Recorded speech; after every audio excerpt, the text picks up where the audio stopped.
Não ignore. As palavras de Deus sempre se cumprirão.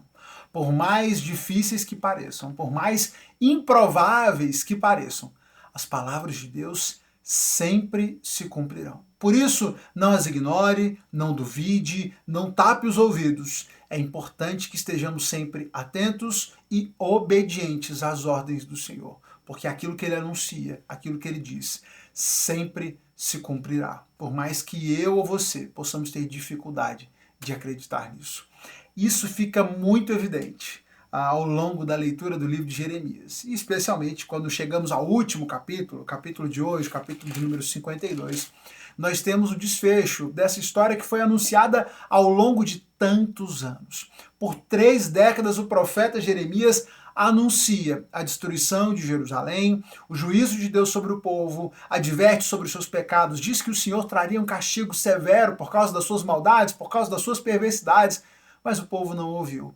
No seu coração endurecido, se recusou a ouvir, se recusou a se arrepender e pagou um preço alto, o preço da desobediência, o preço da teimosia, o preço de não ouvir as palavras de Deus, de não acreditar de verdade que elas se cumpririam. Mas, como fica claro na história, sim, as palavras de Deus sempre se cumprirão. O capítulo 52 começa nos falando sobre o reino de Zedequias, o reinado de Zedequias. Zedequias ele começou a reinar sobre Jerusalém quando ele tinha 21 anos de idade e ele reinou por 11 anos. E Zedequias já foi colocado para reinar debaixo do controle, debaixo do domínio do Império Babilônico, porque o seu antecessor, Joaquim, foi levado na primeira onda de exilados, quando foram mais de 3.000 levados para o exílio, o rei Joaquim foi levado junto com esse primeiro grupo, e Zedequias foi deixado ali, então, como rei, como administrador desse reino que já estava submetido à Babilônia. Mas Zedequias ensaia uma rebelião. Ele tentou se rebelar contra a Babilônia, e aí, quando ele tenta esse movimento de rebelião, a Babilônia, então, resolve vir com toda a sua força, já que vocês não souberam se submeter, agora vamos colocar tudo no chão e, de fato, destruir tudo e dominar de uma vez por todas essa cidade de Jerusalém, o reino de Judá. A Babilônia, então, cerca a cidade. E esse cerco vai durar cerca de 2 anos e meio, em que todo o exército da Babilônia cerca a cidade de Jerusalém. Eles estão, então, impossibilitados de sair, de abandonar a cidade, de plantar, de colher, de buscar recursos de fora da cidade. E por quase 2 anos e meio, a cidade resiste. Mas ao final desse período se esgotam os alimentos, a fome toma conta da cidade, a fome havia se tornado tão severa que não havia mais nenhum alimento dentro da cidade, o que o texto vai dizer. Os soldados então abrem uma brecha no muro e todos eles tentam fugir, fogem em direção ao vale do Rio Jordão, mas eles são apanhados. Não tinham condições físicas dessa fuga, não tinha chance disso dar certo. Eles fogem, mas eles são capturados. O rei Zedequias é capturado nessa tentativa de fuga. Ele, seus oficiais, seus filhos, são levados para o rei da Babilônia. O rei da Babilônia faz com que Zedequias veja o assassinato dos seus filhos, dos seus oficiais. Depois manda arrancar os olhos de Zedequias, prendê-lo com correntes de bronze, e ele é levado para a Babilônia, preso, aonde ele fica preso até o dia da sua morte. No dia 17 de agosto daquele ano, um mês, então, depois dessa tentativa de fuga e da prisão de Zedequias, chega a Jerusalém Nebuzaradã, que era o capitão da guarda e oficial do rei babilônio, chega para coordenar essa tomada, essa destruição da cidade. E ele promove, então, a queima do templo, do palácio real, de todas as casas de Jerusalém, queima todos os edifícios importantes da cidade. Ele supervisiona também a demolição de todos os muros da cidade, todos os muros de Jerusalém foram derrubados. Por isso, quando a gente leu o texto da reconstrução, e nós vimos que a parte tão importante dessa reconstrução era levantar de novo os muros. Por que os muros foram derrubados? Porque sem os muros, a cidade não podia se tentar ensaiar nenhum tipo de rebelião, como Zedequias tinha feito. Então veja que Zedequias, a Babilônia deu um voto de confiança, uma chance para Zedequias no reinado de Jerusalém, mas como ele tentou se usar dos muros, da proteção que ele tinha para se rebelar contra a Babilônia, dessa vez agora quando a Babilônia vem, ela faz um cerco longo e quando domina ela bota tudo no chão.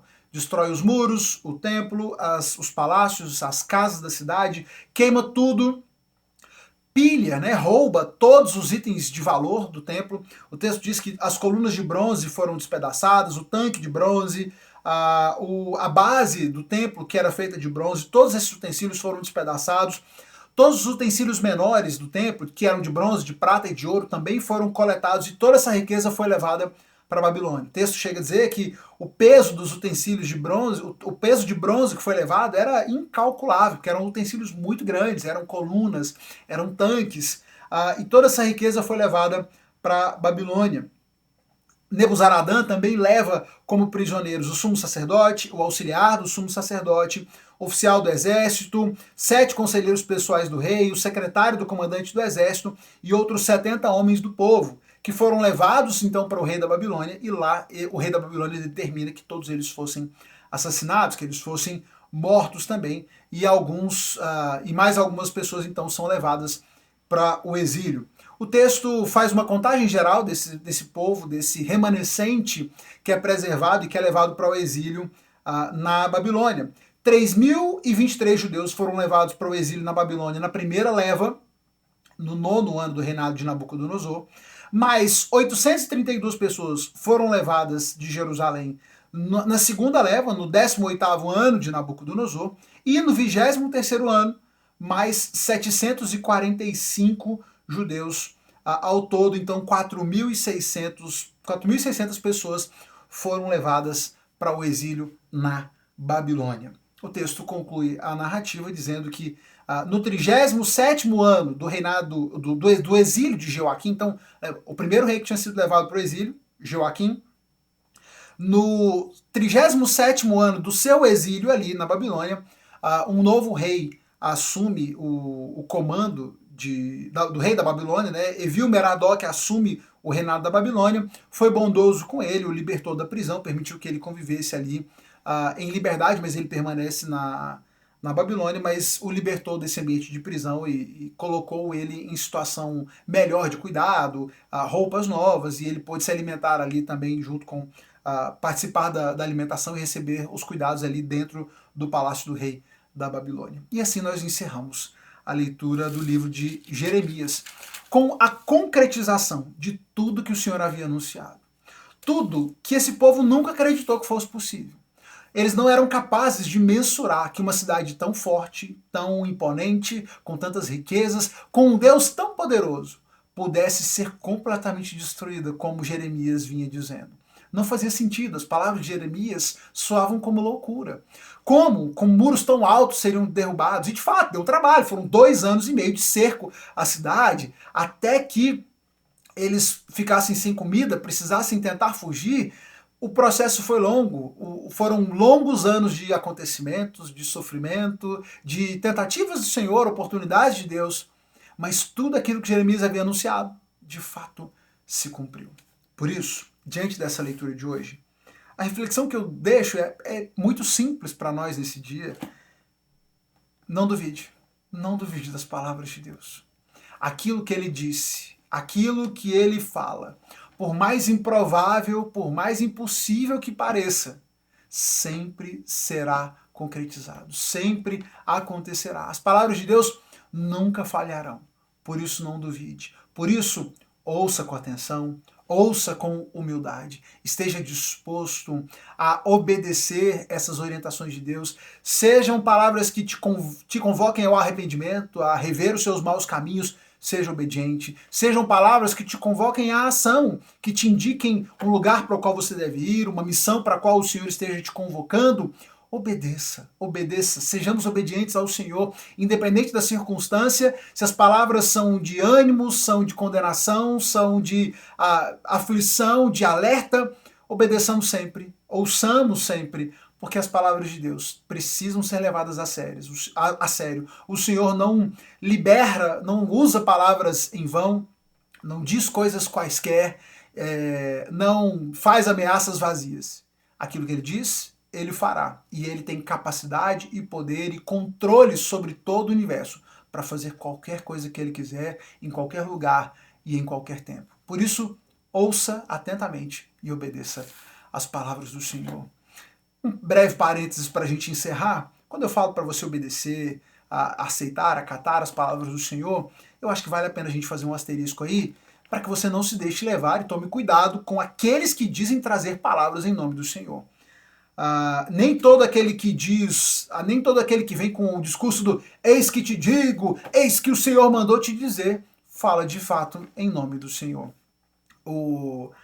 Inclusive o texto de Jeremias nos deixa isso claro, a gente já falou sobre isso numa das reflexões. Muitos profetas tentaram se levantar contra Jeremias e profetizar prosperidade sobre Jerusalém. E Jeremias disse, olha, eu até gostaria que isso fosse verdade, que a cidade não fosse destruída, mas as profecias só são testadas, só são provadas quando elas se cumprem. Vamos ver quem está com a razão, e fica mais do que provado que Jeremias de fato trazia as palavras de Deus. Então, por via das dúvidas, se limite, se atenha à palavra do Senhor revelada, aos princípios bíblicos, aos princípios estabelecidos na palavra, e faça um crivo de toda e qualquer palavra, todo e qualquer ensino que diga vir da parte de Deus pela sua palavra revelada.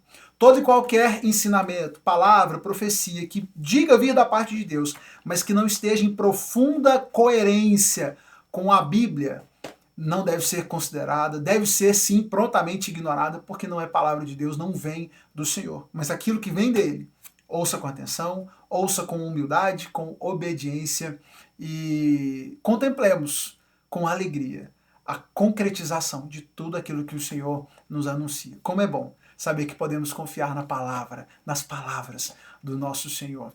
Que Deus abençoe você, sua vida, sua família. Compartilha essa reflexão com alguém, clica na setinha, manda para um amigo, manda para um familiar e volta amanhã, porque nós seguimos lendo o texto bíblico e a cada dia extraindo uma nova lição. Lembrando que até o final do ano vamos concluir a leitura toda da Bíblia juntos e amanhã nós iniciamos a leitura do livro de Lamentações, também um livro de Jeremias, e um livro curtinho, são apenas 5 capítulos, em 2 dias nós faremos essa leitura. Então amanhã e depois faremos a leitura do livro de Lamentações, daqui a pouco eu já posto para você o cronograma para que você faça a sua leitura. Então leia o texto em casa aí ao longo do dia e à noite passa aqui, porque nós temos o vídeo da reflexão para que você possa meditar, extrair uma aplicação do texto para a sua vida. Deus te abençoe e até amanhã.